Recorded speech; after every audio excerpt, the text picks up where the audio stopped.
नाज़रीन इस वक्त हमारे साथ तनवीर जट साहब मौजूद है। ये भी अहम ट्रांसपोर्टर्स हैं और इस हड़ताल में शरीक हैं।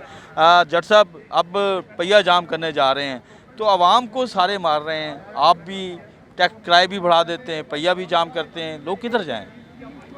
बहुत शुक्रिया जी। मैं मीडिया के तवज्जुह से हुकूमत पंजाब और हुकूमत पाकिस्तान से गुजारिश करता हूँ कि ये बहुत बड़ी एक तहरीक बन चुकी है। ज़ालमाना टैक्सेस और जो आपने गलत फ़ैसले इस इंडस्ट्री के मतलब किए हैं, बंद कमरों में बैठ के स्टेक होल्डर को इत्मीनान में लिया गया। 2 तारीख की हड़ताल हमने अनाउंस की हुई है।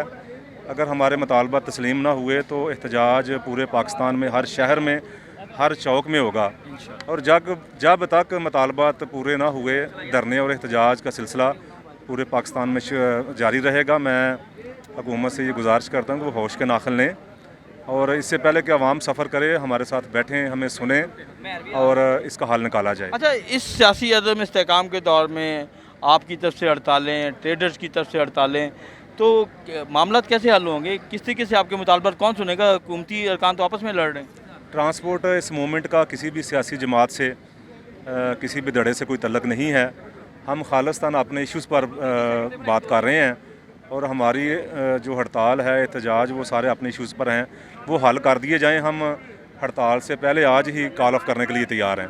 अगर वज़ीर आला इनके मुतालबात को अहमियत दें तो फिर ये हड़ताल ख़त्म करने को भी तैयार हैं, लेकिन इनका किसी सियासी जमात से कोई ताल्लुक नहीं है। बहरहाल ये जो हुकूमत ने स्टेक होल्डर्स को इत्मीनान में लिए बगैर टैक्स लगाएं, ये काबिल कबूल नहीं है।